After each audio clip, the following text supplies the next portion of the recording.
Isang mapagpalang araw sa inyong lahat, mga minamahal naming tagapakinig. Muli, narito na naman ang inyong lingkod upang samahan kayo sa isang panibagong paglalakbay ng puso. Isang kwentong susubok sa ating pananaw tungkol sa pag-ibig at sa mga pagsubok ng buhay. Sabi nila, ang kahapon ay isang anino na laging nakasunod sa atin. Ngunit paano kung ang aninong iyon ay hindi mo lang basta matatatakbuhan? Paano kung isang araw, sa hindi inaasahang pagkakataon, ang kahapong pilit mong kinakalimutan ay biglang haharap sa iyo at babaguhin ang lahat? Halina't pakinggan natin ang kwento ni Liwayway. Nanginginig ang mga kamay ni Liwayway habang binibilang ang mga baryang naglalaman ng pinagpawisan niyang buong maghapon. 20, 30, 35. Isang mahinang buntong hininga ang kumawala sa kanyang mga labi. Sapat na para sa 1 kilong bigas at marahil isang itlog para sa kanilang hapunan. Sa tabi niya, nakaupo sa gilid ng bangketa ang kanyang munting anghel. Si Bituin, ang 5 taong gulang na bata, ay matiyagang naghihintay. Ang mga matay kumikinang habang nakatingin sa makulay na lollipop sa tindahan sa tapat. Ina, pagod na po ba kayo? Tanong ng maliit na boses. Isang matamis na ngiti ang isinukli ni Liwayway. Hinawi niya ang ilang hibla ng buhok na dumikit sa pawisang noo ng anak.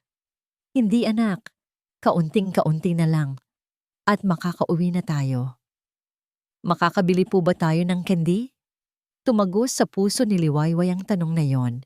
Itinabi niya ang 35 piso at kinuha ang huling 2 pisong natitira sa kanyang palad. Oo naman anak, pagkatapos nating maubos itong bagoong, bibili tayo ng paborito mong lollipop.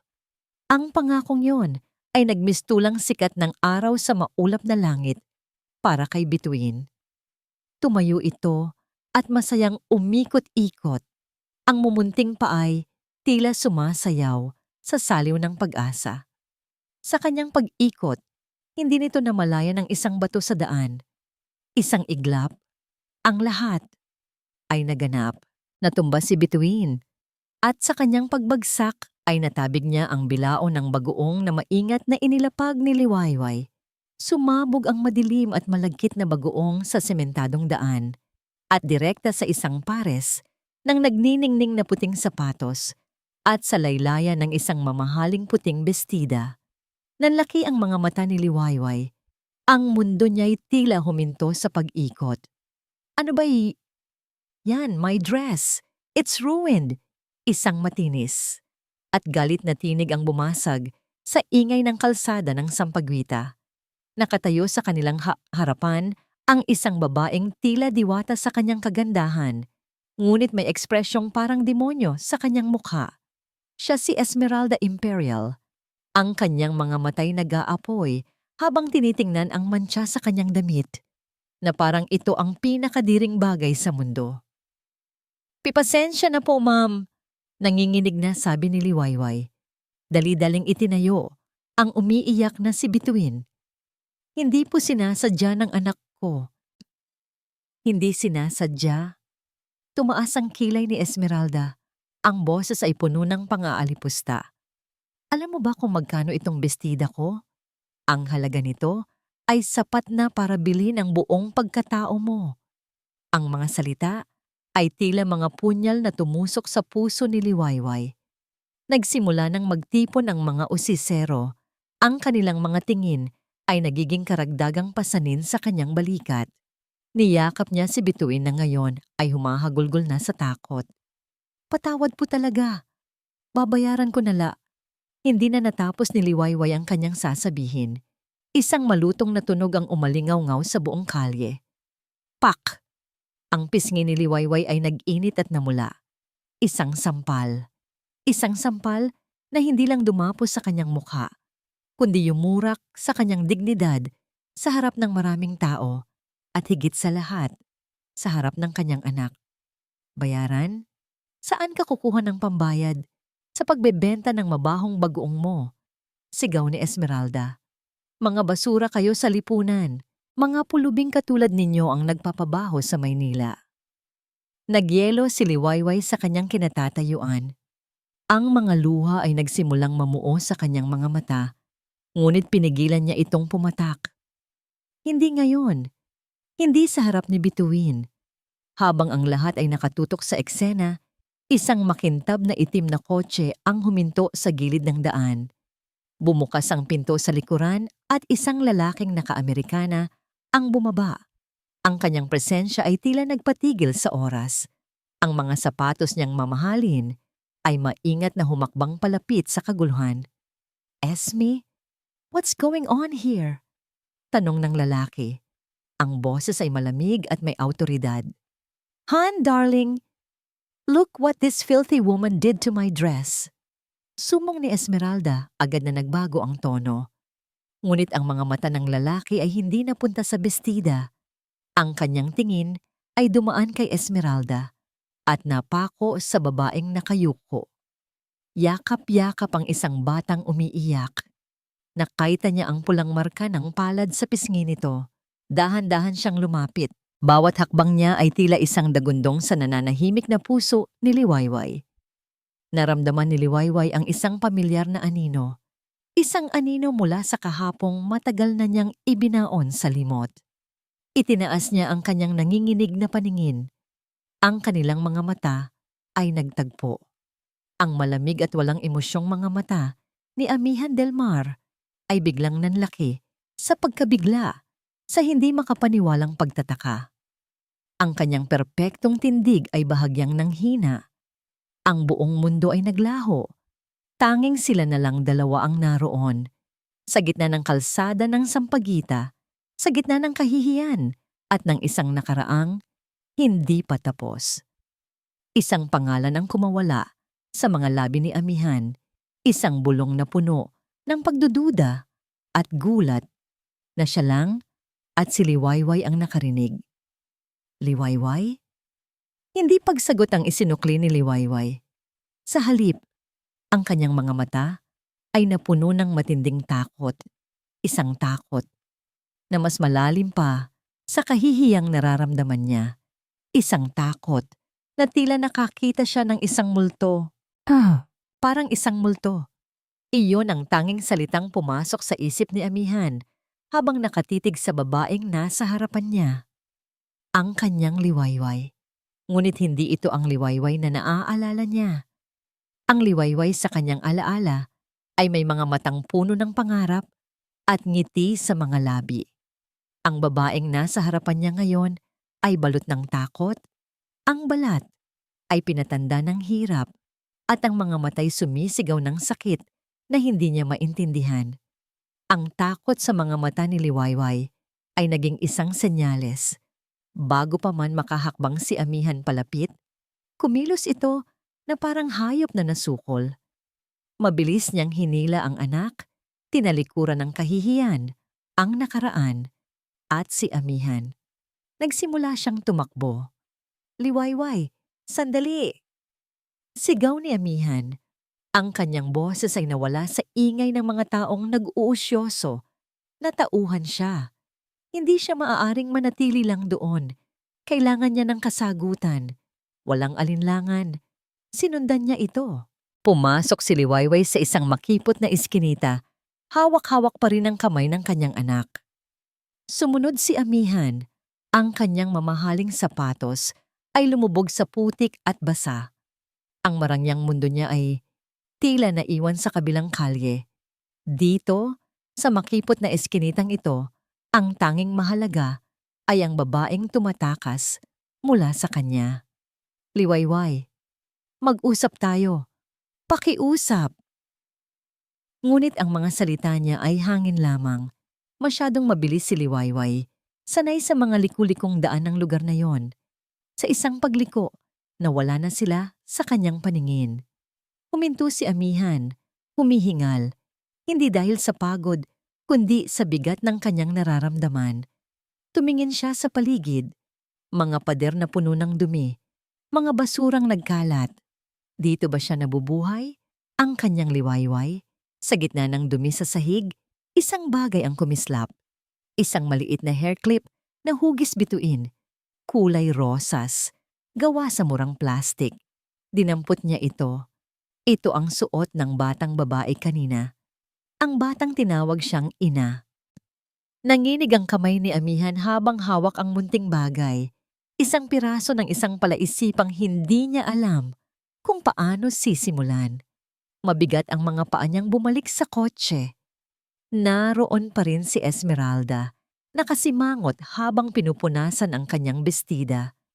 "Can you believe this day? It's completely ruined! And it smells awful!"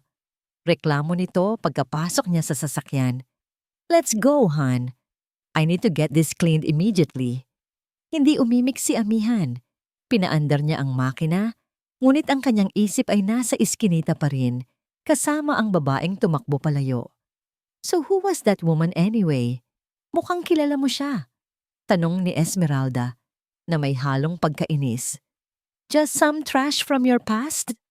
Isang malamig na kuryente ang gumapang sa buong katawan ni Amihan. Itinigil niya ang kotse sa gilid ng daan. Ang katahimikan sa loob ng sasakyan ay naging mabigat. Dahan-dahan niyang ibinaling ang kanyang ulo at tinitigan si Esmeralda. Ang kanyang mga mata ay madilim at walang emosyon. "Anong ginawa mo sa kanya?" tanong niya. Ang boses ay mababa at puno ng panganib. "What? What are you talking about? Siya ang may kasalanan." Depensa ni Esmeralda, nagulat sa biglaang pagbabago ng kanyang tono. "Tinanong kita," mariing sabi ni Amihan. "Anong ginawa mo sa kanya bago ako dumating?" Natahimik si Esmeralda. Ngayon, takot naman ang gumuhit sa mukha nito. Hindi na naghintay ng sagot si Amihan. Muli niyang pinaandar ang kotse, ngunit ang init ng kanyang galit ay hindi nawala. Habang nagmamaneho, isang alaala ang bumalik sa kanya. Malinaw na parang kahapon lang nangyari. Nasa loob siya ng opisina ng kanyang ina, si Senyora Imelda Del Mar. 7 taon na ang nakalipas. Umiiyak siya. Kagagaling lang niya sa probinsya, matapos mabalitaan ang nangyari. "Isang trahedya, anak," sabi ng kanyang ina. Ang boses ay puno ng pekeng awa habang hinahaplos ang kanyang likod. "Isang aksidente sa bus. Sinubukan kong hanapin siya. Pero wala na talaga. Wala na si liwayway mo." Ang mga salitang iyon ay naging laso na dahan-dahang pumatay sa kanyang puso sa loob ng maraming taon. Pinaniwalaan niya iyon. Nagluksa siya. Naggalit siya sa mundo. "Aksidente!" Bulong ni Amihan sa sarili. Isang kasinungalingan. Ihinatid niya si Esmeralda sa mansyon nito nang walang imikan. Bago siya umalis, hinarap niya ito. "Kanselado ang lahat ng appointments natin bukas." At umalis siya na nang hindi na lumingon pa. Pag-uwi niya sa sarili niyang condominium, hindi siya mapakali. Ang imahe ni Liwayway, payat, takot, at may pulang marka sa pisngi, ay paulit-ulit na naglalaro sa kanyang isipan. Kinuha niya ang kanyang telepono at idinayal ang numero ng isang tao na ayaw na sana niyang kausapin tungkol dito. Ang kanyang ina. "Amihan, iho, napatawag ka?" Masayang bati ni Senyora Imelda sa kabilang linya. "Ma," simula niya, sinubukang pakalmahin ang sarili. "May itatanong lang po ako." "Ano yon, anak?" "Si Liwayway po. Buhay siya." Narinig niya ang biglaang pananahimik sa kabilang linya. Ilang segundo bago muling nagsalita si Senyora Imelda. Ang boses ay nagbago na. Mas maingat. "Anak, are you okay? Baka naman namalikmata ka lang. You know how much you loved her. Baka ginugulo ka lang ng isip mo." "Hindi ako namalikmata, ma. Nakita ko siya. Nakausap ko siya." "Kung ganoon," mabilis na sagot ng ina, "baka naman kamukha lang. At kung siya man iyon, ano ngayon?" "Anak, huwag mo nang guluhin ang nakaraan. You have Esmeralda now. You have a future. Huwag kang makisalamuha sa mga taong hindi natin kauri." Ang mga huling salita ang nagpatunay sa lahat. Hindi natin kauri, Isang pamilyar na linya. Ibinaba ni amihan ang tawag. Ang pagtanggi ng kanyang ina ay hindi nakapagpakalma sa kanya. Bagkus, ito pa ang nagsilbing gasolina sa apoy ng kanyang pagdududa. Umupo siya sa dilim. Inilabas niya mula sa kanyang bulsa ang maliit na hair clip na hugis bituin. Tinitigan niya ito, ang tanging totoong bagay na hawak niya mula sa araw na ito. Isang piraso ng katotohanang pilit itinatago sa kanya. Isang matinding determinasyon ang nabuo sa kanyang puso. Hindi na siya ang amihan na nagpapaloko, na nagpapabulag sa mga kasinungalingan. Ikinuyom niya ang kanyang palad, kasama ang mumurahing hair clip, at bumulong sa sarili sa gitna ng katahimikan. Hindi ako titigil hanggat hindi ko nalalaman ang totoo. Ang pinto ng kanilang maliit na silid ay paulit-ulit na tinitingnan ni Liwayway. Bawat kaluskos sa labas, bawat yabag na dumaraan ay nagpapatindig ng kanyang mga balahibo. Nakakandado na ang pinto, may nakaharang pang upuan, ngunit pakiramdam niya ay hindi pa rin ito sapat para pigilan ang multo ng kahapon na pumasok. Sa isang sulok, mahimbing nang natutulog si Bituin. Yakap-yakap ang isang luma at gutay-gutay na manika. Ang payapang mukha ng anak, ang tanging nagbibigay ng lakas kay Liwayway sa gitna ng unos na muling namumuo sa kanyang puso. Hindi niya maalis sa kanyang isipan ang mga mata ni amihan, ang pagkabigla, ang pagkalito, at ang sakit. Nakita niya ang lahat ng yun sa loob ng ilang segundo.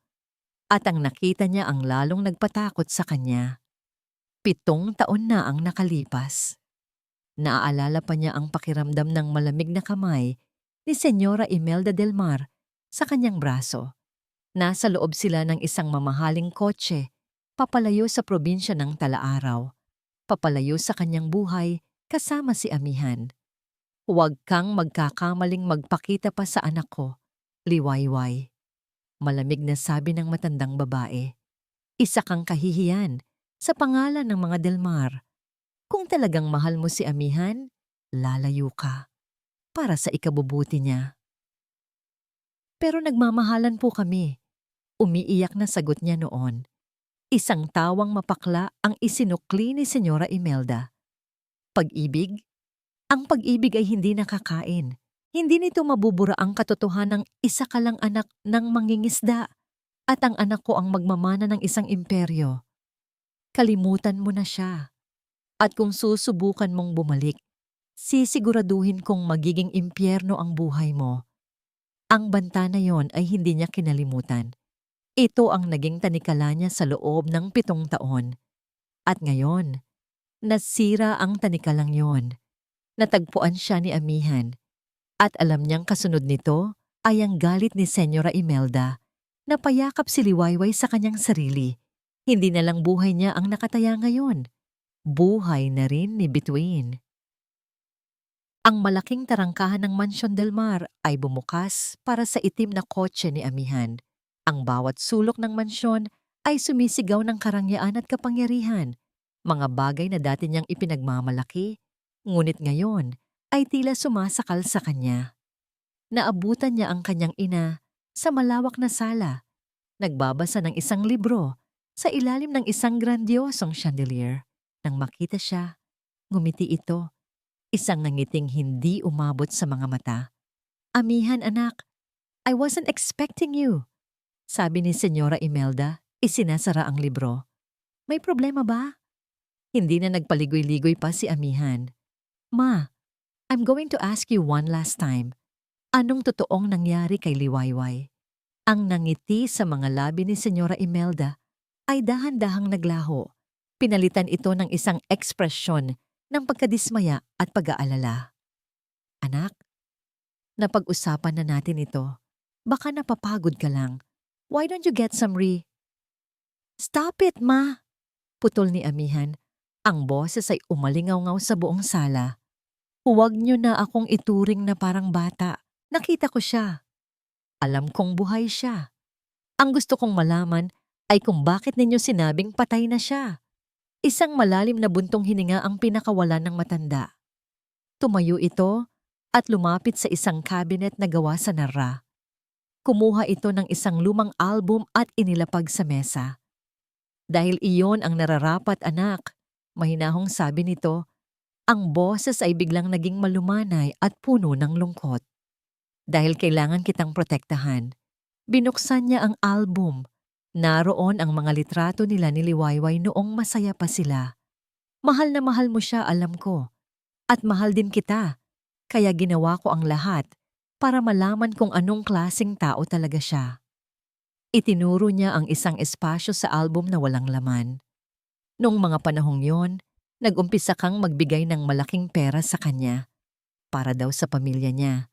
Pero nalaman ko, sa tulong ng mga koneksyon ko, na may iba siyang kinakatagpo.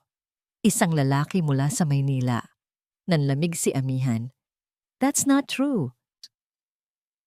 Listen to me, Amihan, sabi ng ina, hinawakan ng kanyang kamay. Ang mga mata nito ay nagsimulang mamasa. Ang aksidente sa bus. Totoo yun. May nasunog na bus, pero wala siya roon. Dahil isang araw bago ang insidenteng iyon, umalis na siya. Sumama na siya sa lalaki.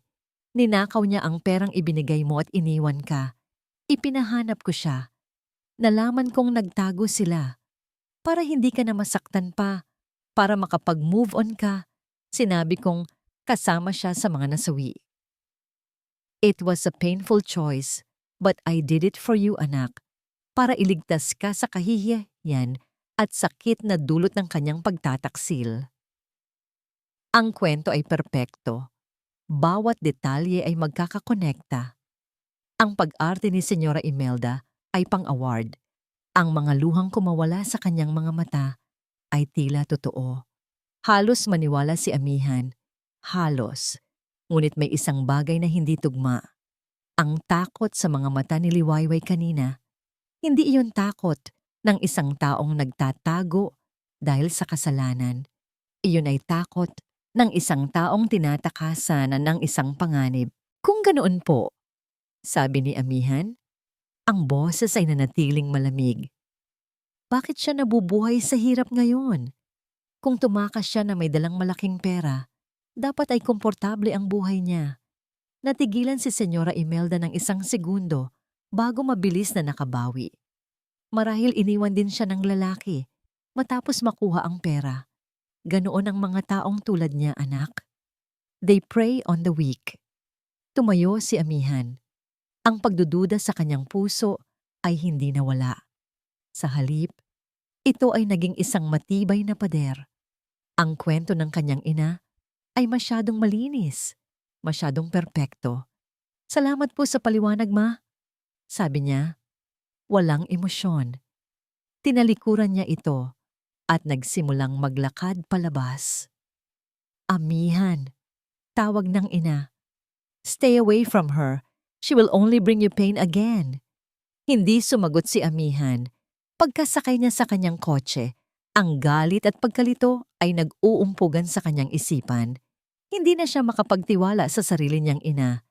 Kailangan niya ng katotohanang hindi galing sa bibig nito. Kinuha niya ang kanyang telepono at nag-dial ng ibang numero. Isang numero na matagal na niyang hindi tinatawagan. Rico, si Amihan to. Sabi niya, may ipapagawa ako sa'yo. Discreetly. I need you to investigate someone. Her name is Liwayway de Masalang. I want to know everything. Kung saan siya nakatira. Anong ginawa niya sa loob ng 7 taon.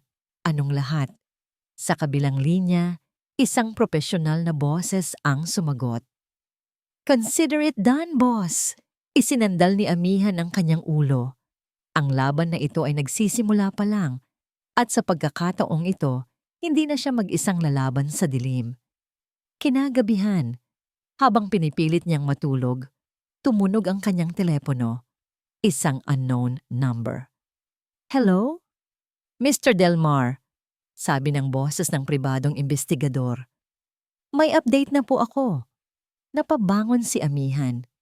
Agad? Madali lang po siyang hanapin. Walang tinatago. Nakuha ko na po ang address ng tinutuluyan niya sa Tondo. Biglang bumilis ang tibok ng puso ni Amihan. Ang unang hibla ng katotohanan ay nasa kamay na niya. Ang amoy ng pinaghalong lupa, usok at basura ay sumalubong kay Amihan pagbaba niya ng kotse. Iniwan niya ito sa dulo ng kalye kung saan hindi na kaya pang pumasok ng sasakyan. Ang mga pader na gawa sa yero at pinagtagpi-tagping kahoy ay tila mga matang nakamasid sa kanya, isang dayuhan sa kanilang lugar. Bawat hakbang niya sa makitid at maputik na eskinita ay naglalayo sa kanya sa pagiging isang Delmar. Dito, siya ay isang estranghero lamang.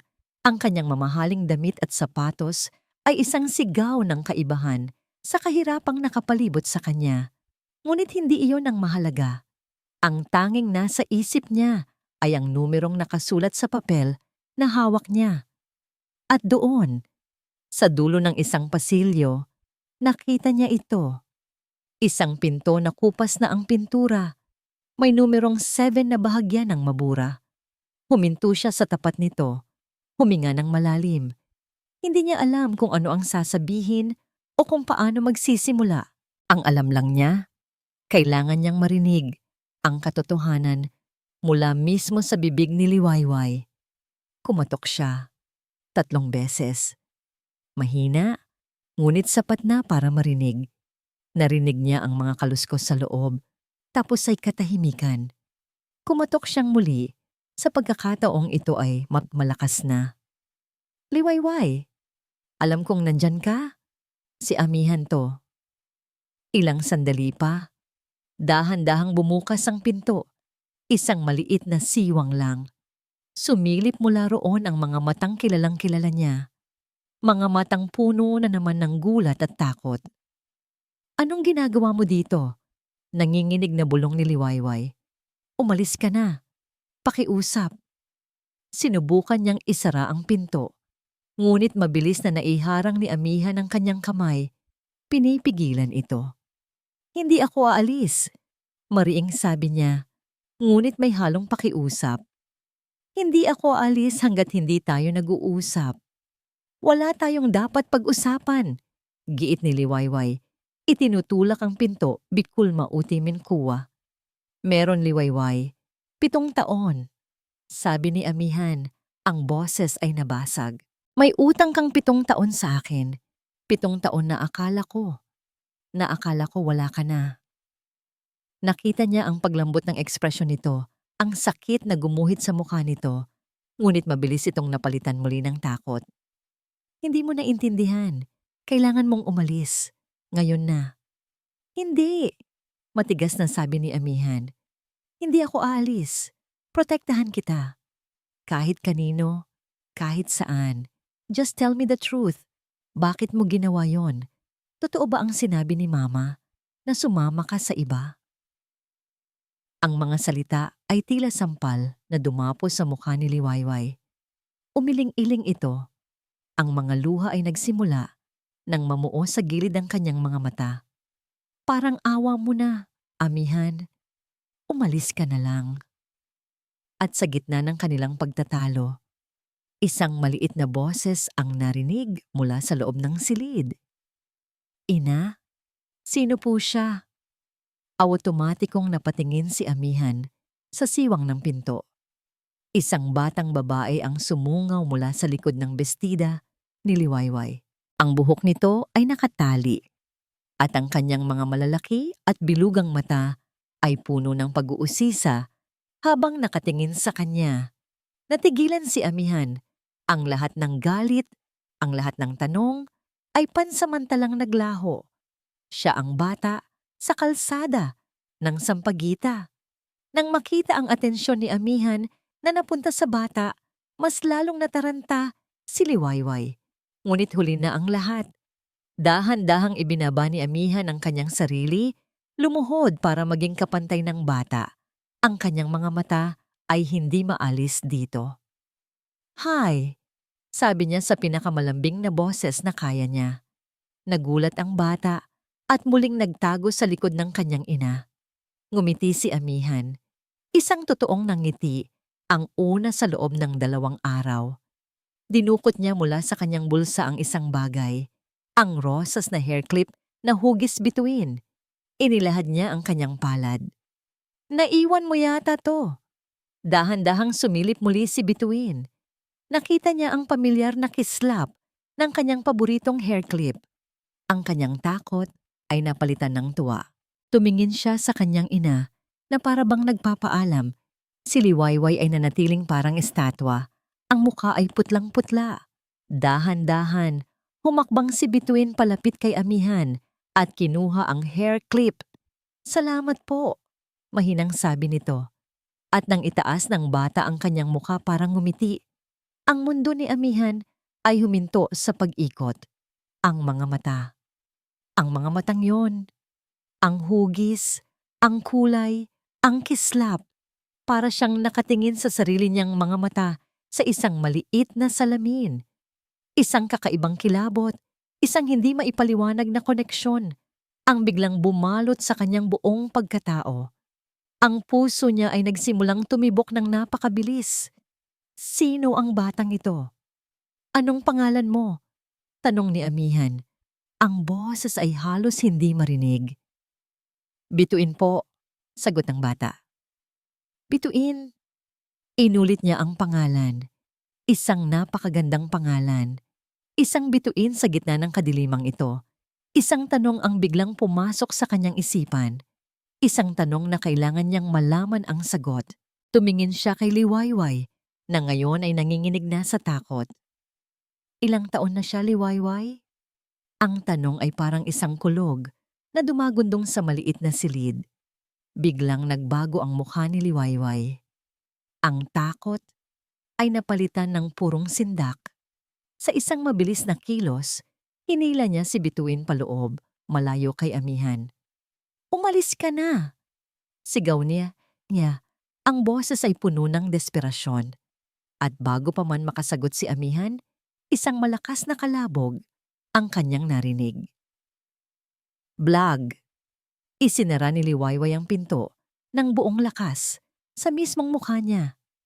Narinig niya ang tunog ng paglak nito at ang pag-urong ng upuan na iniharang dito. Naiwan si amihan sa labas, nakaluhod pa rin, nakatulala sa saradong pinto. Ang tanong ay naiwan sa hangin, walang sagot.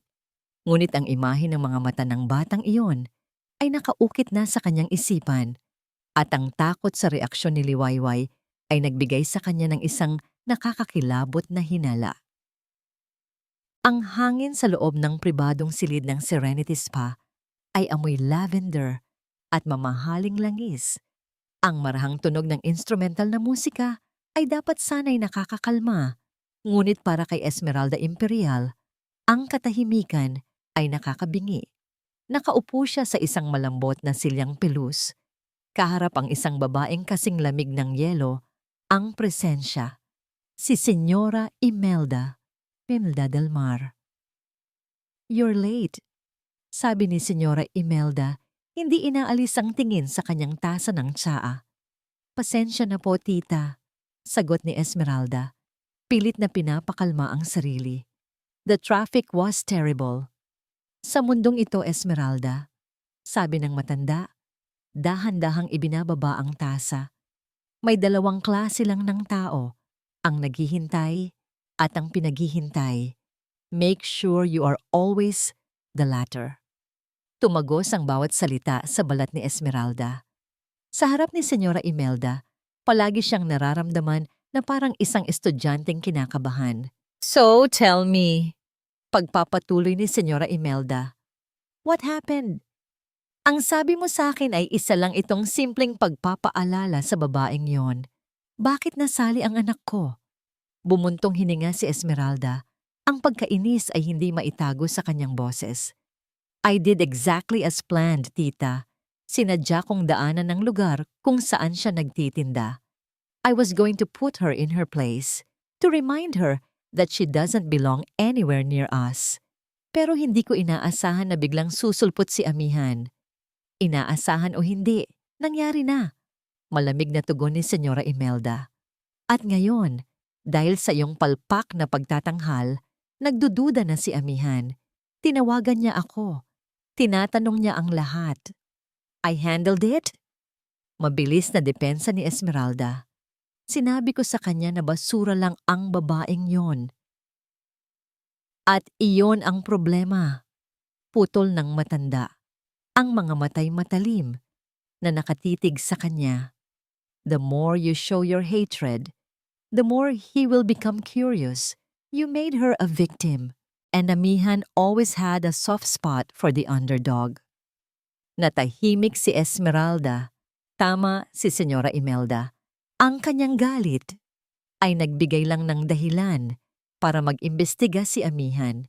Tumayo si Senyora Imelda at lumapit sa bintana.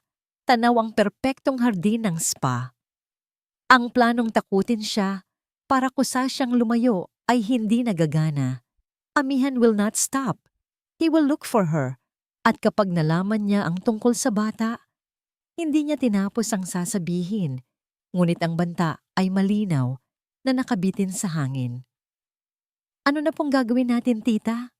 Tanong ni Esmeralda. Ang boses ay may bahid na ng kaba. Humarap si Senyora Imelda at sa unang pagkakataon, nakita ni Esmeralda ang determinasyon ng isang tunay na Delmar, walang awa at absolutong kapangyarihan.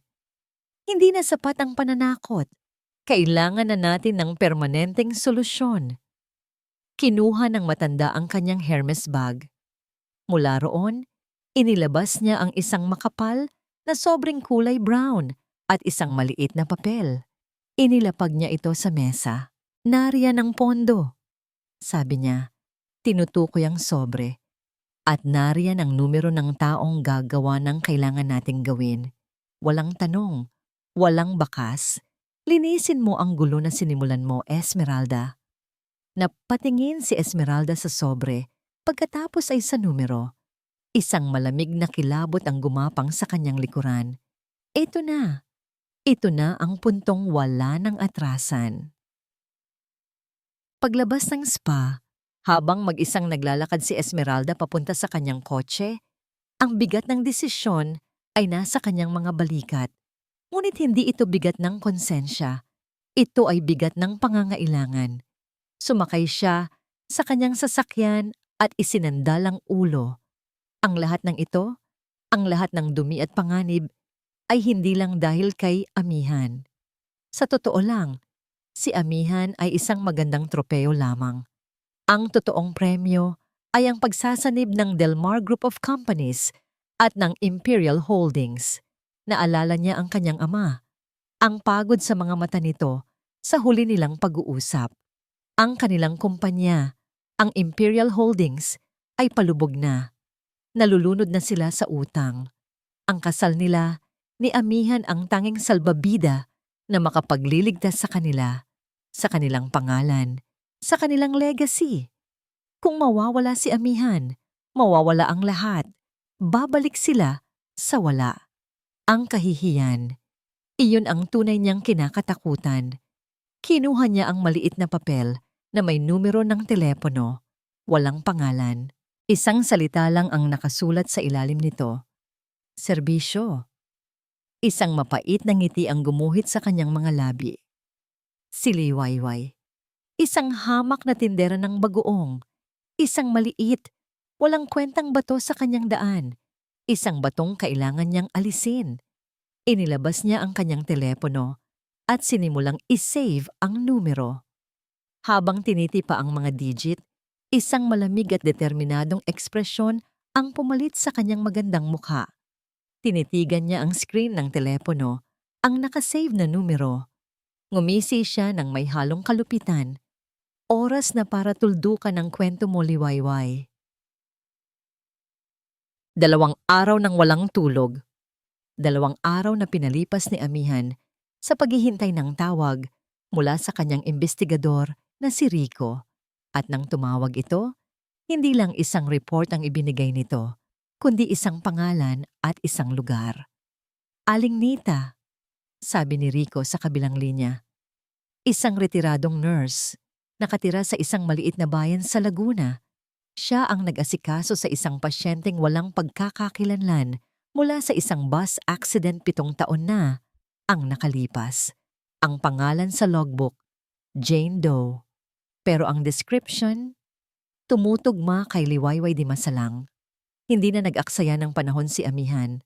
Sa loob ng 1 oras, binabaybay na niya ang kahabaan ng SLEX, papalayo sa magulong syudad, papalapit sa isang katotohanang matagal nang ibinaon.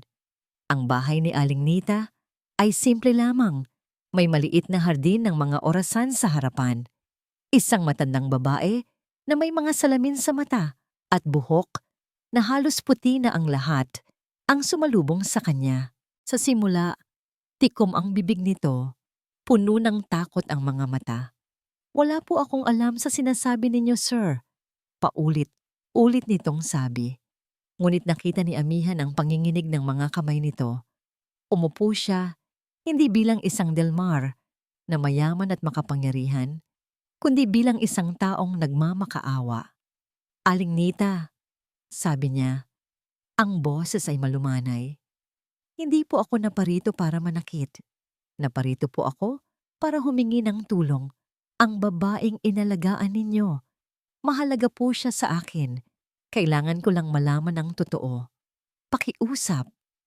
Tinitigan siya ng matanda na para bang sinusuri ang kanyang kaluluwa. At sa huli, isang malalim na buntong hininga ang pinakawalan nito. Ang pader ng takot na itinayo nito sa loob ng 7 taon ay nagsimulang gumuho. Buhay siya, panimula ng matanda, ang boses ay nanginginig. Nakaligtas siya sa aksidente, pero malubha ang kanyang kalagayan. Pero hindi yon ang pinakamatindi niyang dala. Huminto ito at tumingin sa mga mata ni Amihan. Buntis siya noon, iho. Ang mga salita ay parang isang malakas na suntok na nagpatigil sa paghinga ni Amihan. Buntis. Buntis si Liwayway. Isang araw, pagpapatuloy ni Aling Nita, isang magarang kotse ang dumating.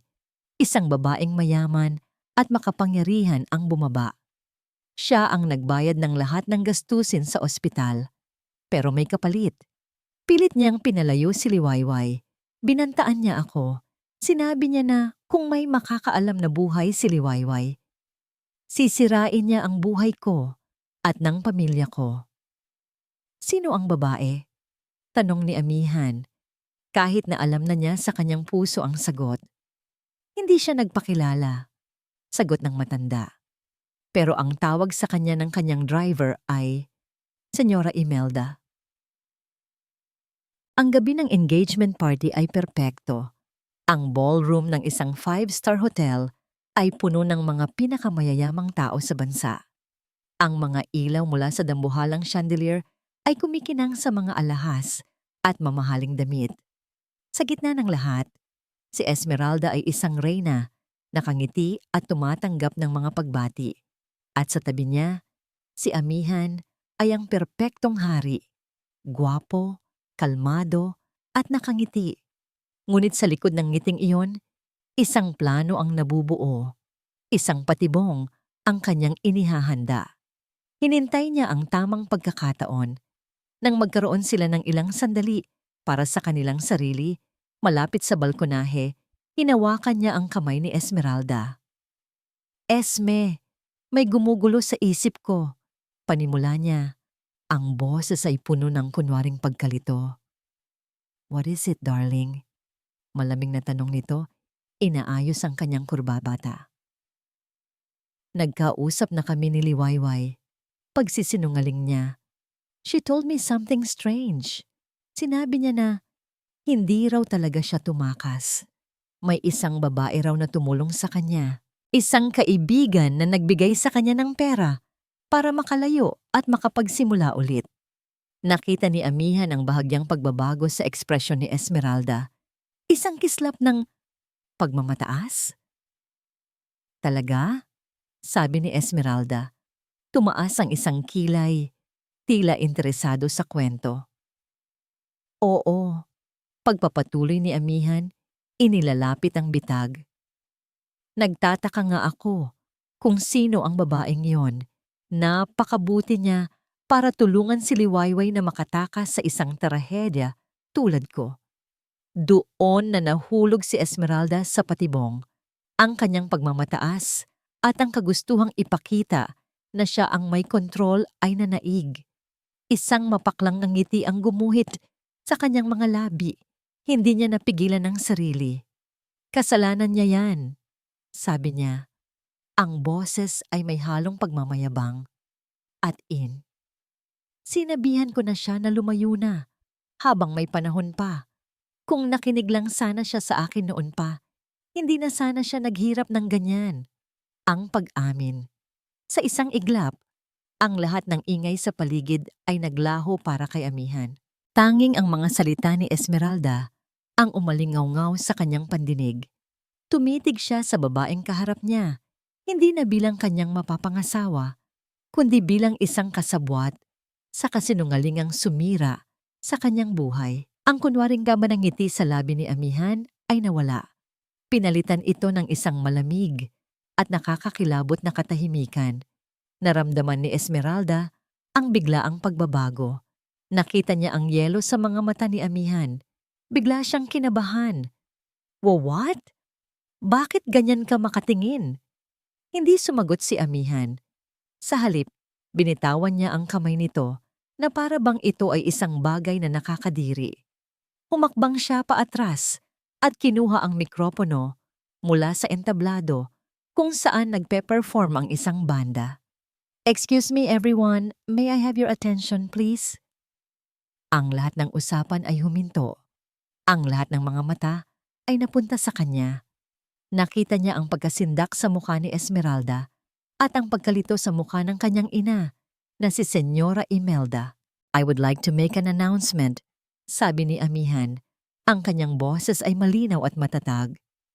The engagement between me and Esmeralda Imperial is officially over. It is cancelled. Isang kolektibong paghinga ng gulat ang narinig mula sa mga bisita. Bumagsak ang panga ni Esmeralda. Ang kanyang mukha ay namutla. Sa gitna ng nagsisimulang bulungan at kaguluhan, dahan-dahang lumakad si Amihan pabalik kay Esmeralda na hindi pa rin makagalaw sa kanyang kinatatayuan. Ikinuyom niya ang kanyang kamao sa gilid. Pinipigilan ang nag-aalab na galit. Tumingin siya ng diretso sa mga mata nito. Mga matang ngayon ay puno na ng takot at hindi makapaniwala. Tapos na tayo. Pagkasabi noon, tinalikuran niya ito, tinalikuran ang kanilang mga pamilya at ang kasinungalingang kanilang binuo. Naglakad siya papalabas ng ballroom, iniwan si Esmeralda sa gitna ng mga guho ng kanilang perpektong gabi.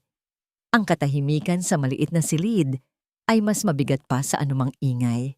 Mula nang umalis si Amihan kanina, hindi na mapakali si Liwayway. Ang tanong nito tungkol sa edad ni Bituin ay umalingaw-ngaw sa kanyang isipan na parang isang babala. Nagsisimula na siyang magligpit ng kanilang iilang gamit. Kailangan nilang umalis. Hindi niya alam kung saan, pero kailangan nilang magtago. Bago pa man sila mahanap ni Senyora Imelda. Sa gitna ng kanyang pag-aayos, isang malakas na katok sa pinto ang halos magpatalon sa kanyang puso. Hindi ito ang mahinang katok ni Amihan. Ito ay malakas, mabigat, at mapilit. Sa sino yan? Nanginginig niyang tanong. Walang sumagot. Sa halip, mas lumakas pa ang pagkatok na para bang anumang oras ay babasagin na nito ang manipis na pinto. Niyakap niya si Bituin na nagising at nagsimula nang umiyak sa takot. Dahan-dahan siyang lumapit at sumilip sa maliit na butas. Dalawang lalaking malalaki ang katawan at nakaitim na jacket ang nakatayo sa labas. Ang kanilang mga mukha ay seryoso at walang emosyon. Anong kailangan ninyo? Tanong niya. Isa sa mga lalaki ay naglabas ng isang telepono. Ipinakita nito sa butas ang screen. Nanlaki ang mga mata ni Liwayway. Isang litrato ni Bituin na kuha kanina lang habang naglalaro ito sa labas kasama ang ibang mga bata. Isang litratong hindi niya alam na may kumuha. May pinabibigay na mensahe si Senyora, sabi ng lalaki. Ang boses ay magaspang at walang anumang bakas ng awa. Ang sabi niya, napakaganda raw ng anak mo. Sana raw ay manatili siyang ligtas. Lumayo ka na raw sa anak niya. Kung ayaw mong may mangyaring masama, sabituin mo. Ang banta ay malinaw. Hindi ito direktang sinabi. Ngunit kasing talim ito ng isang patalim na itinusok sa kanyang dibdib. Ang hangin ay tila nawala sa kanyang mga baga. Ang kanyang mga tuhod ay nanghina. Naintindihan mo ba, miss? Tanong ng lalaki. Wala siyang nagawa kundi tumango. Ang mga luha ay malayang dumadaloy sa kanyang pisngi. Nang marinig ang kanyang pagsang-ayon, tumalikod na ang dalawang lalaki at naglakad palayo na parang walang nangyari. Naiwan si Liwayway na nakasandal sa pinto, nanginginig sa takot, yakap-yakap ang kanyang umiiyak na anak. Ngayon, sigurado na siya. Ang pagbabalik ni Amihan ay hindi isang pag-asa, isa itong sumpa. Ilang minuto pa ang lumipas nang may kumatok ulit. Sa pagkakataong ito, mahina na. Liwayway, ako to si Amihan. Pakiusap, buksan mo ang pinto.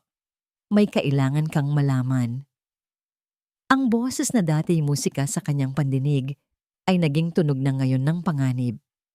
Ang litrato ni Bituin ay nakaukit sa kanyang isipan. Umalis ka na. Sigaw niya. Ang boses ay basag. Hindi. Pakinggan mo muna ako. Pagpupumilit ni Amihan sa labas. Alam ko na ang lahat. Tungkol kay Mama. Tungkol kay Esmeralda. I broke off the engagement. Ginawa ko ang lahat ng ito para sa'yo. Para sa atin, Liwayway. Pakiusap. Ang bawat salita ni Amihan ay isang dagdag na patunay sa kanyang kinatatakutan. Dahil sa kanya, gumawa ng gulo si Amihan. At dahil sa gulo, mas lalong nagagalit si Senyora Imelda. At si Bituin ang magiging kabayaran. Kailangan niyang itigil ito.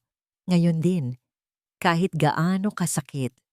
Huminga siya ng malalim, pinunasan ang kanyang mga luha, at pilit na tinipon ang lahat ng galit at sakit na naipon sa kanyang puso sa loob ng 7 taon. Kailangan niyang saktan si Amihan. Kailangan niyang saktan ito ng todo para kusa na itong lumayo at hindi na lumingon pa. Binuksan niya ang pinto. Ang mukha ni Amihan ay puno ng pag-asa at pagsisisi. Ngunit ang mukhang isinalubong ni Liwayway ay isang malamig na pader. Alam mo na ang lahat, tanong niya. Ang boses ay walang emosyon, puno ng pait. Ano sa tingin mo ang magbabago, Amihan? Nababalik ako sa iyo na parang asong naghihintay sa kanyang amo? Nagulat si Amihan sa kanyang mga salita. Hindi. Hindi sa ganoon. Nandito ako para humingi ng tawad, para itama ang lahat. Isang tawang mapakla ang kumawala sa mga labi ni Liwayway. Itama ang lahat. 7 taon, Amihan. 7 taon akong nabuhay sa impyerno. Saan ka noon? Habang nagugutom ako, habang nagkakasakit ako. Nasaan ka habang mag-isa kong pinalalaki habang mag-isa kong tinataguyod ang sarili ko? Oo nga pala. Nasa mansyon ka, kasama ang pamilya mo, kasama ang fiancé mo. At ngayon, babalik ka at sasabihing itatama mo ang lahat? Liwayway, hindi ko alam.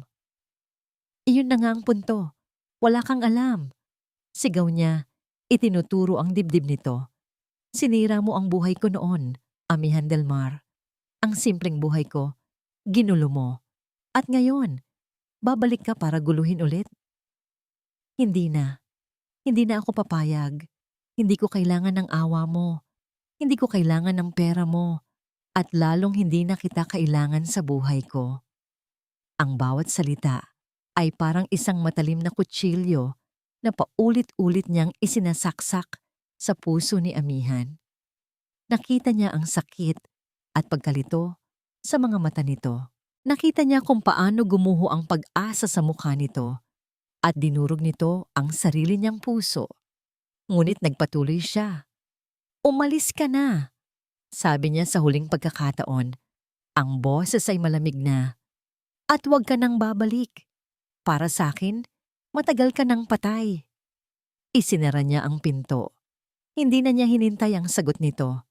Nakasandal sa pinto, narinig niya ang mga yabag ni Amihan na dahan-dahang papalayo hanggang sa tuluyan na itong maglaho. Nang sigurado na siyang wala na ito, doon na bumigay ang kanyang mga tuhod. Napaupo siya sa sahig, sa likod ng nakasarang pinto. Ang itinayo niyang pader ng katapangan ay gumuho at ang tunay na nararamdaman niya ay bumuhos na parang isang rumaragasang ilog. Napahagulgol siya ng walang tunog. Ang mga kamay ay nakatakip sa kanyang bibig. Niyakap niya si Bituin na nakatulog na muli sa kanyang bisig. Patawarin mo si Ina, anak. Bulong niya sa gitna ng kanyang mga hikbi. Patawarin mo ako. Ang mga salitang binitiwan ni Liwayway ay tumatak sa isipan ni Amihan na parang isang mainit na bakal. Para sa akin, matagal ka nang patay. Paulit-ulit. Walang tigil. Nakarating siya sa kanyang opisina sa tuktok ng Delmar Tower, ngunit hindi para magtrabaho. Ang kalawakan ng syudad na dati nagpapaalala sa kanya ng kanyang kapangyarihan ay tila nangungutya na ngayon. Binuksan niya ang isang bote ng mamahaling whiskey at nagsimulang uminom. Shot after shot, sinubukan niyang intindihin. Matapos ang lahat ng nalaman niya, matapos niyang isakripisyo ang kanyang engagement, bakit? Bakit ganoon na lang ang galit ni Liwayway? Totoo nga ba? Totoo bang kinamumuhian na siya nito? Na ang pagbabalik niya ay isa lang gulo? Ang kwento ng kanyang ina ay muling pumasok sa kanyang isipan. Ang pagtataksil, ang pera. Posible kayang may katotohanan sa mga yon. Posible kayang ang babaeng minahal niya ay talagang nagbago na. Naging isang taong puno ng pait at galit? Sa kanyang kalasingan, ang kanyang sakit ay naging galit. Hinagis niya ang baso sa pader na salamin at ito'y nabasag sa libu-libong piraso, katulad ng kanyang puso. Tinitigan niya ang kanyang refleksyon sa basag na salamin, isang lalaking mayaman, makapangyarihan, ngunit talunan. Talunan sa pag-ibig, noon at ngayon. Bainig, kinaumagahan, isang malakas na katok ang gumising sa natitirang diwa ni Liwayway. Hindi ito ang nakakatakot na katok ng mga tauhan ni Senyora Imelda, kundi ang iritadong katok ng kanilang landlady, si Aling Pacing. "Hoy, Liwayway! Buksan mo to!" Sigaw nito mula sa labas. Dali-dali niyang binuksan ang pinto. "Aling Pacing, bakit po?" "Anong bakit? Mag-empake ka na at umalis na kayo dito ngayon din," sabi ng matanda, nakapamewang. "Po? Pero bayad po kami hanggang sa susunod na linggo," naguguluhang sabi ni Liwayway. "Wala akong pakialam," sigaw nito. "May tumawag sa akin kagabi. Isang importanteng tao. Ang sabi, kung hindi ko kayo paaalisin, ipapasara daw niya itong buong paupahan ko. Kaya lumayas na kayo. Ayokong madamay sa kung anumang gulo ang daladala ninyo." Nanlamig ang buong katawan ni Liwayway. Si Senyora Imelda. Ito na ang ganti nito. Mabilis at walang awa. Walang nagawa si Liwayway. Habang si Bituin ay umiiyak sa isang sulok, dali-dali niyang inilagay ang kanilang iilang damit sa isang lumang bag. Ang kanilang mga gamit, isang maliit na kaldero, ilang plato, ang banig na kanilang tinutulugan, ay walang awang inihagis ni Aling Pacing palabas ng pinto. Sa loob ng isang oras, nasa kalye na sila. Walang bubong sa kanilang ulunan, walang patutunguhan. Maghapon silang nagpalakad-lakad. Sinubukan niyang magtinda ng natitira niyang bagoong, ngunit ang bigat sa kanyang dibdib ay nagpapahirap sa kanyang pagsigaw. Si Bituin ay nagsimula nang magreklamo ng pagod at gutom. Pagsapit ng hapon, nagsimulang pumatak ang ulan. Unay ambon lamang hanggang sa unti-unting lumakas at naging isang malakas na bagyo. Nakahanap sila ng masisilungan sa ilalim ng waiting shed, ngunit ang malakas na hangin ay nagpapasok pa rin sa malamig na ulan. Niyakap niya si Bituin na nagsisimula ng manginig sa ginaw. Ipinatong niya ang kanyang palad sa noo nito. Mainit. Nilalagnat ang kanyang anak. Ang desperasyon ay tila isang malamig na tubig na unti-unting nagpapalubog sa kanya. Tiningnan niya ang kanyang paligid. Ang mga taong nagmamadaling umuwi sa kanilang mga tahanan. Ang mga sasakyang mabilis na dumaraan. Ang mundo ay patuloy sa pag-ikot. Walang pakialam sa isang mag-inang basang-basa at walang matuluyan. Naubos na ang kanyang lakas. Napaupo siya sa malamig na semento. Yakap-yakap ang kanyang anak. Wala na. Wala na siyang matatakbuhan. Ang mga pader na itinayo ni Senyora Imelda ay nakapalibot sa kanya at unti-unti siyang sinasakal ng mga ito. Sa gitna ng kanyang kawalan ng pag-asa, isang pangalan ang pumasok sa kanyang isipan. Isang huling baraha, ang kanyang kaibigan sa probinsya ng Talaaraw, si Elena. Ang kaisa-isang taong nakakaalam ng kanyang pinagdaanan. Nanginig ang kanyang mga kamay habang kinakapas sa kanyang bulsa ang mga huling barya. Kailangan niyang makatawag. Kailangan niya ng tulong. Binuhat niya si Bituin. Bawat hakbang sa ilalim ng malakas na ulan patungo sa isang pampublikong telepono sa kanto ay isang pakikibaka. Ang kanyang mga luha ay humalo na sa tubig ulan. Walang sino mang makakapansin. Sa ilalim ng madilim na langit ng Maynila, sa gitna ng malakas na buhos ng ulan, si Liwayway ay isang larawan ng isang taong nawalan na ng lahat. Nang makarating sa terminal ng bus, basa, pagod at may lagnat na anak, ibinili niya ng tiket ang kanilang huling pera.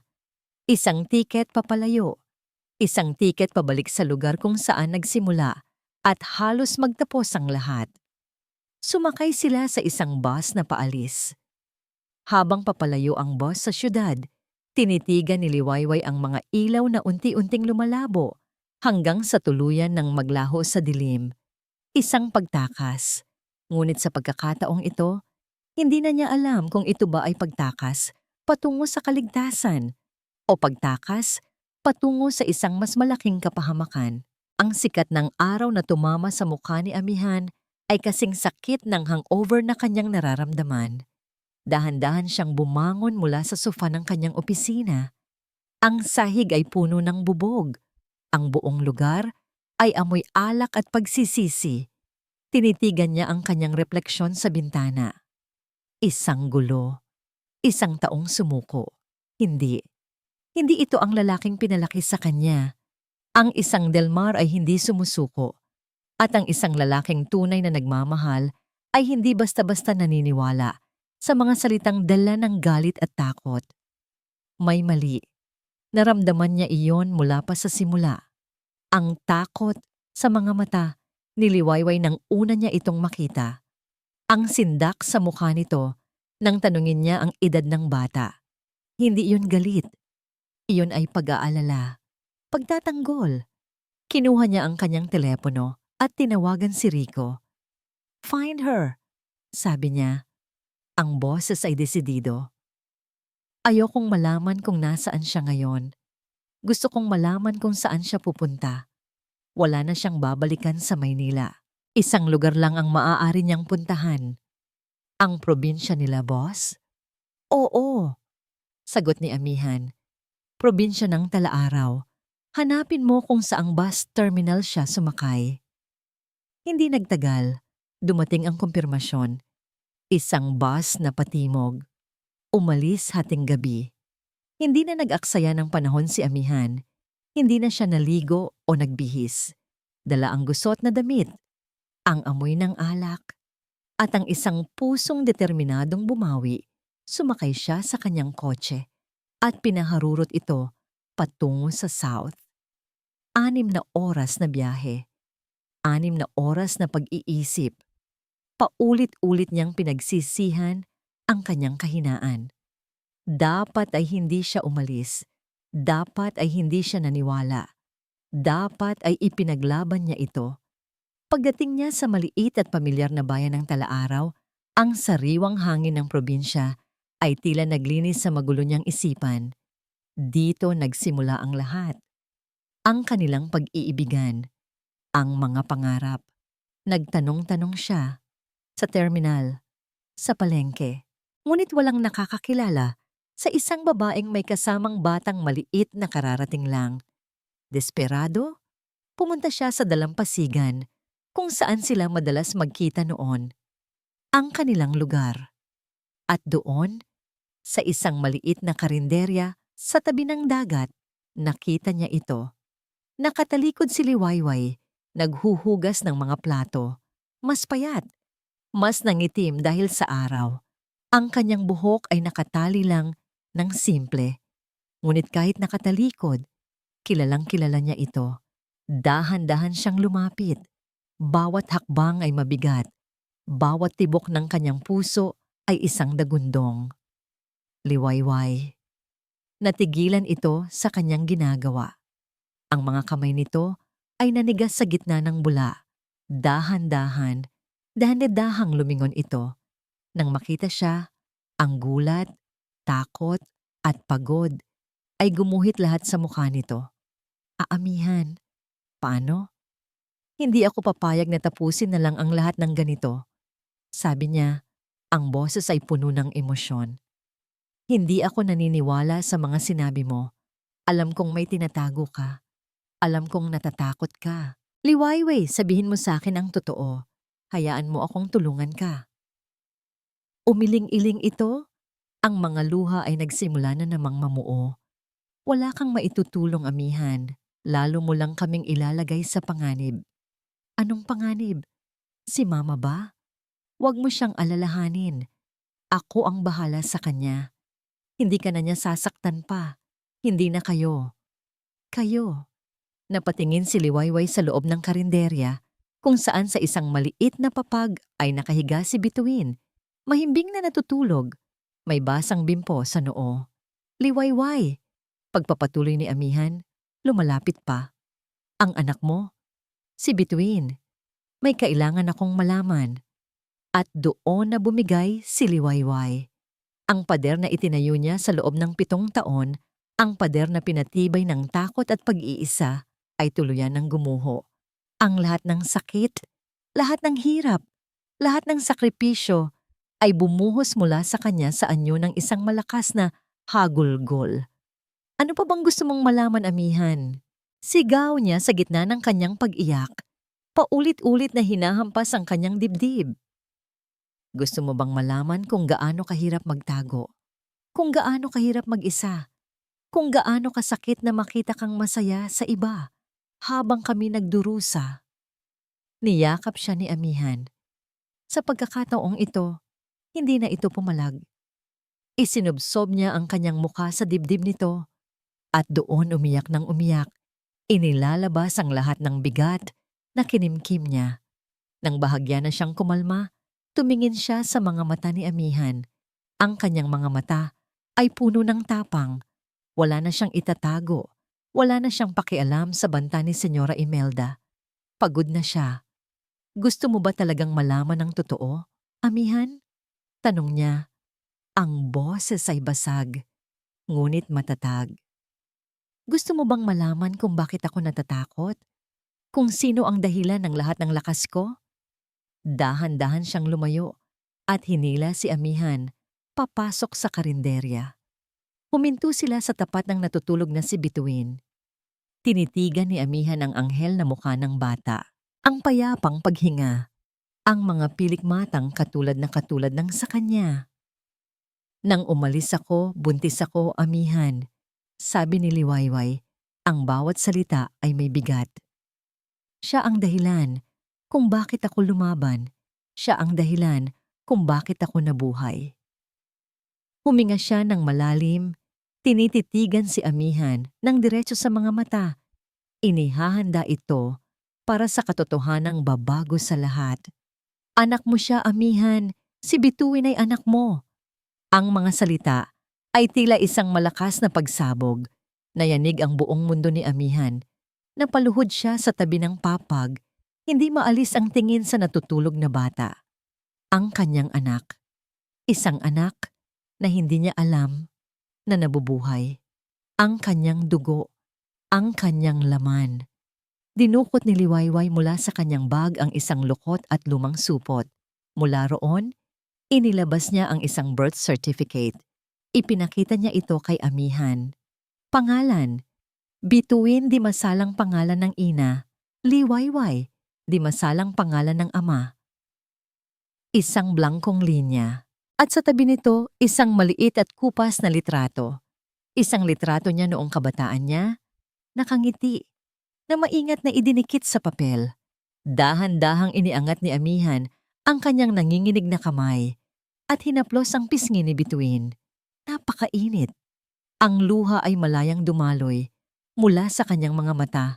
Hindi na luha ng galit o kalituhan, kundi luha ng pagsisisi, ng panghihinayang at ng isang pag-ibig na biglang nabuo para sa isang batang ngayon lang niya nakilala. Anak ko? Bulong niya sa sarili, paulit-ulit, na para bang sinusubukan niyang yakapin ang katotohanan ng salitang iyon. Ang lahat ng piraso ng palaisipan ay biglang nagkabit-kabit.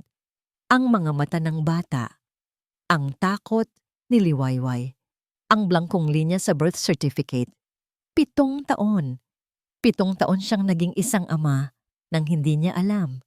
7 taon ng buhay ng kanyang anak ang ninakaw sa kanya. Tumingala siya kay Liwayway. Ang kanyang mga mata ay nagmamakaawa. Humihingi ng tawad sa lahat ng sakit na hindi niya sinasadyang idinulot.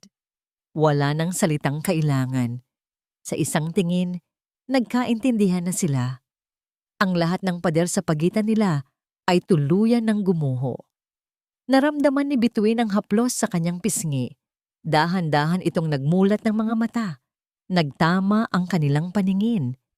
Ang mga matang yon, ang kanyang mga mata, ay tumitig sa kanya, puno ng inosenteng pagtataka. Ngumiti si Amihan sa gitna ng kanyang pagluha, isang nangiti ng isang ama. "Hi, Bituin!" Bulong niya. Tumingin si Bituin kay Liwayway, pagkatapos ay muli kay Amihan.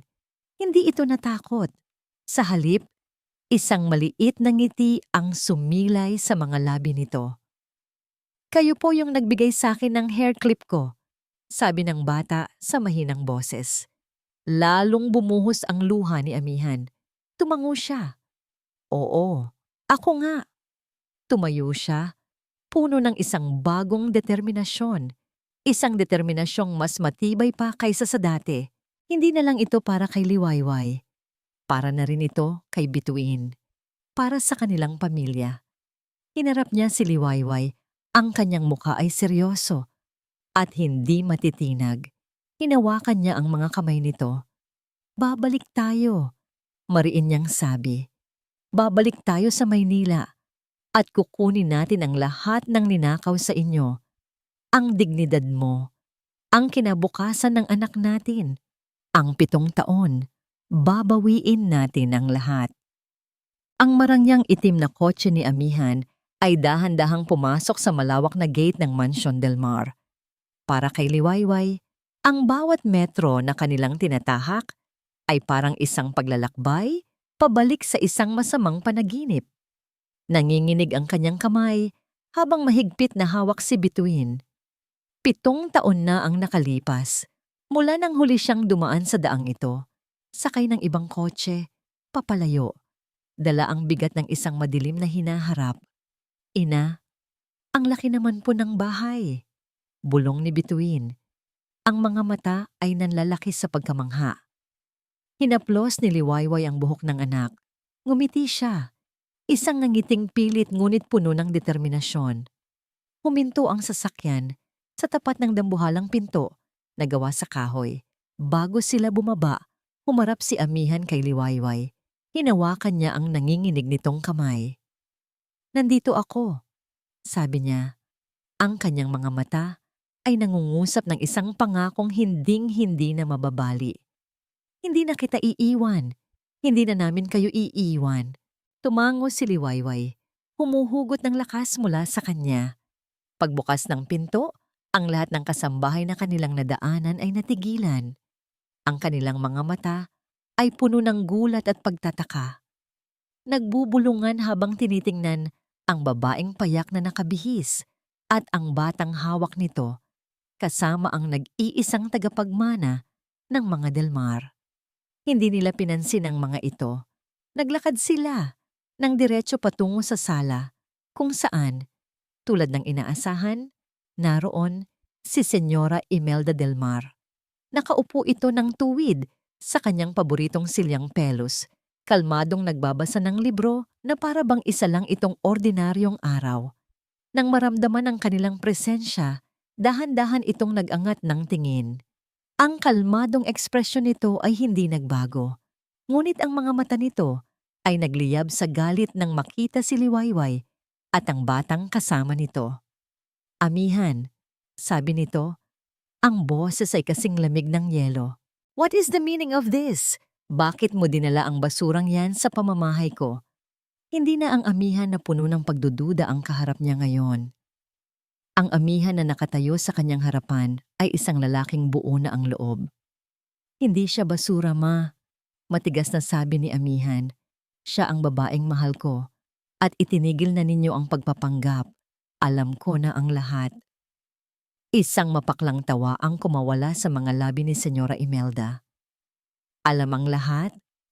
At ano ang lahat na yan, Aber? Ang mga kasinungalingang isinubo sa iyo ng babaeng yan." "Ang totoo," pagdidiin ni amihan. "Alam ko na ang ginawa ninyo sa Laguna. Ang pagbabayad sa nurse para manahimik, ang pagbabanta sa kanya. Alam ko na rin na kasabwat ninyo si Esmeralda sa lahat ng ito." Sa unang pagkakataon, nakita ni amihan ang pagkabigla sa mukha ng kanyang ina. Ngunit mabilis itong nakabawi. "Ginawa ko lang ang nararapat. Ginawa ko yon para protektahan ka mula sa isang manggagamit." "Proteksyon?" Halos pasigaw na tanong ni amihan. "Tinawag ninyong proteksyon ang pagnanakaw ng 7 taon ng buhay ko? Ang pagpapaniwala sa akin na patay na ang babaeng mahal ko?" "Oo," matapang na sagot ng matanda. "Dahil kung hindi ko ginawa iyon, tingnan mo kung nasaan ka ngayon. Nakatali sa isang pulubing walang maibibigay sa'yo, kundi kahihiyan." Sa puntong yon, humakbang si Liwayway. Ang babaeng dating yumuyuko lang sa takot ay tumayo na ngayon ng tuwid. Ang kanyang boses, nang magsalita siya, ay hindi malakas, ngunit puno ito ng bigat ng 7 taong pagtitiis. "Nagkakamali po kayo, Senyora," mahinahon niyang sabi. Napatingin sa kanya si Senyora Imelda na may halong pangaalipusta. "At sino ka para sumabat sa usapan na ito?" "Ako po yung pulubi," sagot ni Liwayway, walang bakas ng takot. "Ako po yung sinasabi ninyong walang maibibigay kay amihan. Totoo po, wala akong maibibigay na pera o kapangyarihan. Wala akong mansyon. Wala akong maipagmamalaking pangalan. Pero may isang bagay po akong naibigay sa kanya na hinding-hindi ninyo kayang ibigay o bilhin." Huminga siya ng malalim at hinila si Bituin para itayo sa tabi ni amihan. "Naibigay ko po sa kanya ang isang pamilya." Doon na napako ang tingin ni Senyora Imelda kay Bituin. Tinitigan niya ang bata mula ulo hanggang paa. Ang muka, ang mga mata, ang tindig, at sa isang iglap, ang lahat ng kulay ay nawala sa kanyang mukha.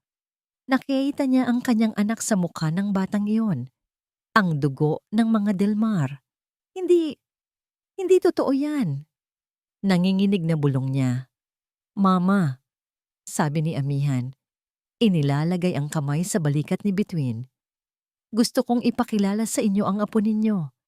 Si Bituin, ang anak ko. Iyon na ang huling dagok. Ang katotohanang hindi na niya kayang itanggi." Cornered and defeated, ginamit ni Senyora Imelda ang kanyang huling sandata, isang ultimatum. Tumayo siya. Ang kanyang buong katawan ay nanginginig sa galit. "Kung gayon, pumili ka, amihan," sigaw niya. Itinuturo si Liwayway. Ako, ang ina mo, at ang lahat ng yaman at kapangyarihang ito, o ang babaeng iyan at ang kanyang bastarda. Isang nakabibinging katahimikan ang bumalot sa buong sala. Walang pag-aalinlangan, yumuko si Amihan at hinawakan ang isang kamay ni Bituin.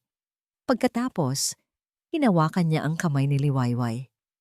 Itinaas niya ang kanilang magkakakapit na mga kamay. Sila, sabi niya, ang kanyang boses ay matatag at pinal.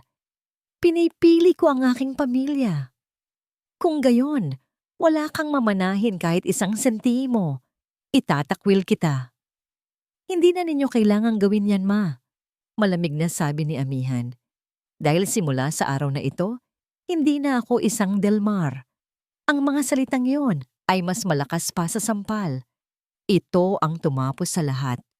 Ang kapangyarihan ni Senyora Imelda ay nakasalalay sa kanyang pangalan at sa kanyang tagapagmana. At ngayon, pareho yung iwinaksi sa harap niya. Ang lakas ay tila biglang nawala sa katawan ng matanda. Napahawak ito sa kanyang dibdib at dahan-dahang napaupo, bumagsak sa kanyang mamahaling silya. Sa unang pagkakataon sa kanyang buhay, si Senyora Imelda del Mar ay nagmukhang matanda, talunan, at nag-iisa sa gitna ng kanyang malamig at malawak na mansyon. Tinalikuran na sila ni Amihan. Hawak ang kamay ni Liwayway sa isang tabi at si Bituin sa kabila. Nagsimula silang maglakad papalabas. Walang lingon-likod. Habang binubuksan nila ang malaking pinto, ang sikat ng araw sa labas ay sumalubong sa kanila. Isang liwanag na napakatingkad. Magkakasama, humakbang sila palabas ng madilim na mansyon, papalayo sa nakaraang puno ng sakit, at patungo sa isang bagong umaga. Ilang buwan na ang lumipas. Ang umaga sa kanilang maliit na bahay na paupahan sa talaaraw ay laging nagsisimula sa amoy ng sinaing at sariwang kape. Hindi na ito ang amoy ng takot o ang bigat ng kawalan. Ito ang amoy ng isang tahanan. Mula sa bintana ng kanyang maliit na kusina, tanaw ni Liwayway ang dalawang pinakamahalagang tao sa kanyang buhay. Si Amihan, na nakasuot ng simpleng sando at shorts, ay matiyagang tinuturuan si Bituin kung paano magbisikleta sa kanilang bakuran. Diretso lang ang tingin, prinsesa ko.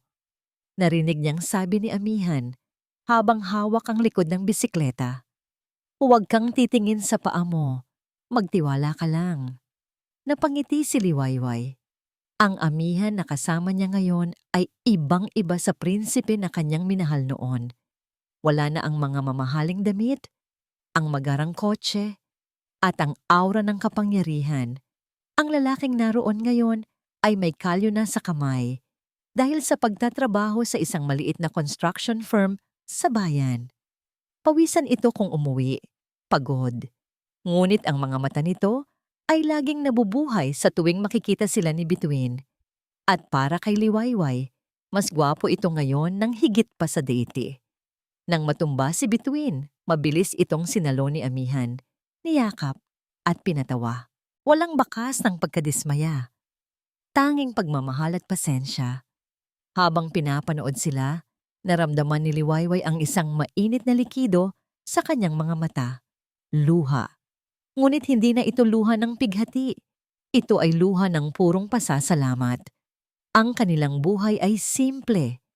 Ang maliit na karinderya na itinayo ni Liwayway sa tulong ng kaibigan niyang si Elena ay unti-unti nang nakikilala sa bayan.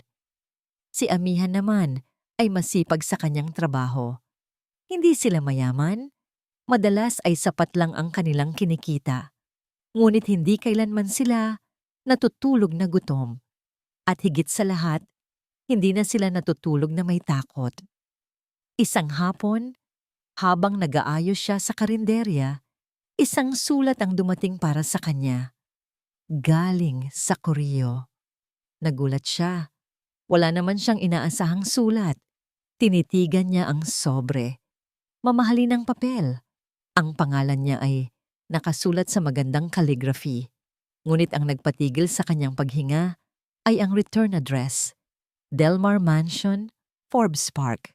Biglang bumalik ang kilabot sa kanyang katawan. Hinawakan niya ang sulat na para bang ito ay isang ahas na anumang oras ay maaaring tumuklaw. Sulat mula kay Senyora Imelda. Itinago niya ito sa kanyang bulsa. Buong araw, hindi ito nawala sa kanyang isipan. Ano ang nakasulat dito? Isa na namang banta? Isang panunumbat? O baka isang paghingi ng tawad? Pagsapit ng gabi, pagkatapos nilang maghapunan at habang mahimbing nang natutulog si Bituin, umupo siya sa labas ng kanilang bahay, sa ilalim ng kalangitan na puno ng mga bituin. Kinuha niya ang sulat, nanginginig ang kanyang mga kamay habang tinititigan ito. Isang parte niya ay gustong malaman ang nilalaman nito. Ngunit isang mas malaking parte niya ang nagsasabing hindi na mahalaga. Dumating si amihan at tumabi sa kanya. Nakita nito ang sobre sa kanyang kamay. Galing kay mama? Tanong nito. Tumango si Liwayway. Bubuksan mo ba? Tinitigan ni Liwayway ang sulat. Pagkatapos ay tumingin siya sa mga mata ni amihan. Sa mga matang yon, nakita niya ang kanyang tahanan, ang kanyang kapayapaan, ang kanyang kinabukasan. Ang lahat ng kailangan niya ay narito na, sa tabi niya. Ang nilalaman ng sobreng iyon ay bahagi na ng nakaraan. Isang nakaraang hindi na niya kailangang balikan. Kumuha siya ng posporo mula sa maliit na mesa. Sinindihan niya ito. Nang walang pag-aalinlangan, idinikit niya ang apoy sa gilid ng sobre. Pinanood nila itong magkasama habang dahan-dahang nilalamon ng apoy hanggang sa maging isa na lamang itong itim na abo na ipinadpad ng hangin. Tapos na, bulong niya, at isang malaking bigat ang tila na bunot mula sa kanyang dibdib. Habang nakaupo sila roon, nabanggit ni amihan ang isang balitang nabasa niya sa dyaryo. Ang Imperial Holdings ay tuluyan ng bumagsak. Nag-file na sila ng bankruptcy. At si Esmeralda, ayon sa balita, ay umalis na ng bansa. Walang nakakaalam kung nasaan ito. Hindi nakaramdam ng tuwa si Liwayway. Sa halip, isang bahagyang awa. Sana, kung nasaan man si Esmeralda, ay mahanap din nito ang kapayapaan. Sa gitna ng katahimikan, biglang lumuhod si amihan sa kanyang harapan, sa buhanginan. Amihan anong? Mula sa kanyang bulsa, walang inilabas na mamahaling singsing si amihan. Sa halip, isang perpektong puting kabibe ang hawak nito. Liwayway, sabi niya, ang boses ay nanginginig sa emosyon. Alam kong wala akong maibibigay sa iyo na mansyon o kayamanan. Ang kaya ko lang ibigay ay ang mga kamay kong handang magtrabaho para sa inyo at isang pusong buong-buo ng sayo. Sinira ko ang buhay mo noon. Hayaan mo sanang buuin ko ito ngayon habang buhay. Liwayway di masalang, pakakasalan mo ba ako? Sa ilalim ng libo-libong bituin, sa dalampasigan kung saan nagsimula ang lahat, kasama ang alon na nagsisilbing kanilang musika, at ang natutulog na si Bituin bilang kanilang nag-iisang saksi, ang mga luha ng kaligayahan ay muling dumaloy sa mga pisngi ni Liwayway. Oo, bulong niya. Oo, amihan, pakakasalan kita. Isang taon ang lumipas. Ang dalampasigan ng talaaraw ay pinalamutian ng mga puting tela na sumasayaw sa saliw ng amihan. Ang mga naglalakihang florera na puno ng bulaklak ng sampagwita ay nagbibigay ng matamis na halimuyak sa hangin. Ang mga bisita ay iilan lamang, ang pinakamalalapit na kaibigan at kapitbahay. Walang karangyaan, tanging puro at simpleng pagdiriwang. Sa dulo ng munting pasilyo na gawa sa mga kabibe, nakatayo si amihan. Hindi na siya nakasuot ng mamahaling tuksido, kundi isang malinis na puting barong. Sa tabi niya, nakatayo ang kanyang best man, isang lalaking kasing edad niya. ang kanyang naging kaibigan at boss sa construction. Ang nangiti sa kanyang labi ay totoo at hindi mapapantayan ng anumang yaman.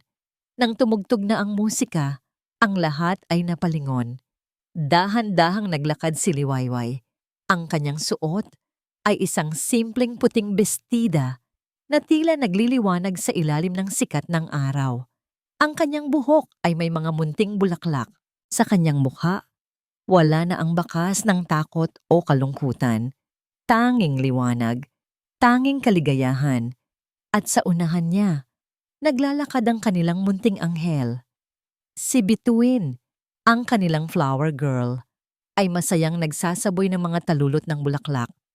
Ang suot nitong damit ay tugma sa kanyang ina.